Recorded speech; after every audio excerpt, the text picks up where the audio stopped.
pouvez nous définir le plus succinctement possible ce que c'est que valeur économique pour vous et la différence avec valeur d'usage?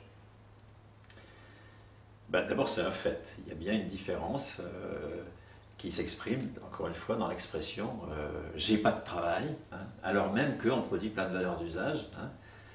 Tout le monde produit des valeurs d'usage en permanence. Toute notre vie éveillée consiste à produire des biens et des services qui sont... Alors, mettons-nous d'accord sur le mot utile. Hein. Utile, ça ne veut pas dire que c'est positif. Hein. Je peux me shooter au café, ou le Mediator, pour prendre un exemple que j'ai donné, c'est une valeur d'usage, mais qui sert à enrichir Servier, mais qui ne sert pas à améliorer la santé des malades, bien sûr. Donc, valeur d'usage, ça ne veut pas dire que c'est de la richesse positive. Hein. Ça veut dire que ça sert. Bon. Nous passons notre temps, sauf quand on est dans une situation de pure consommation, ça existe, il y a des moments de pure consommation dans notre existence, ou dans des moments de fonction physiologique et autres, mais en dehors de cela, nous passons notre temps à produire des trucs qui servent.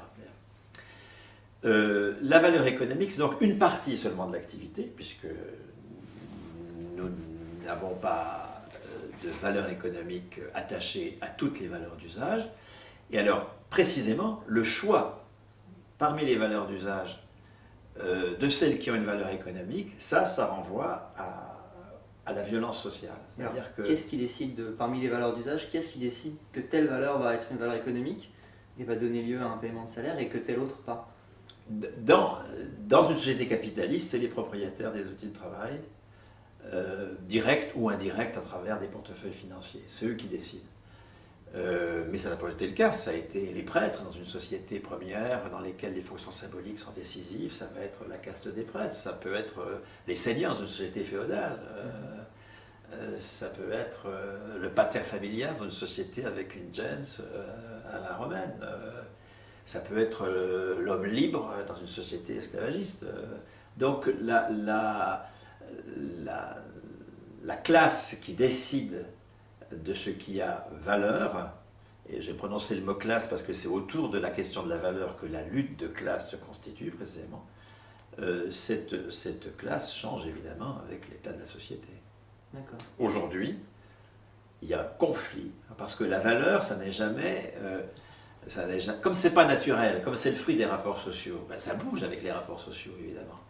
Alors, la classe qui profite, la classe dirigeante qui décide de la valeur et qui profite en décidant d'une partie du travail des autres précisément, elle va passer son temps à naturaliser ce qu'on appelle valeur, à dire mais c'est dans la nature, c'est dans la nature.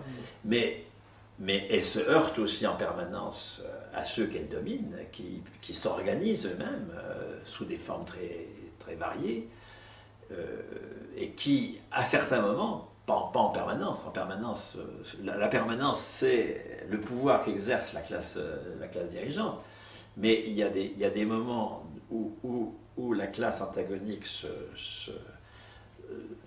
est en mesure d'imposer des institutions à l'intérieur même de la logique dominante, des institutions qui subvertissent cette logique, et aujourd'hui, il y a un conflit très clair entre les capitalistes qui décident de ce qui a valeur et des institutions qui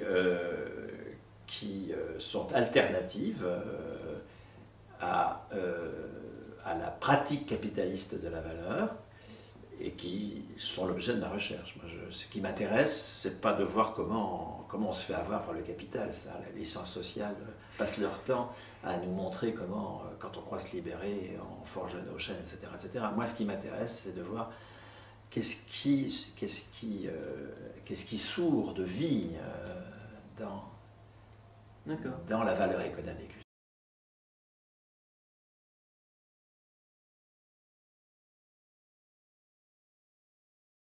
D'accord, et donc dans cette valeur économique, vous nous avez dit qu'il y a des choses qui subvertissent la définition de la valeur économique par le capital.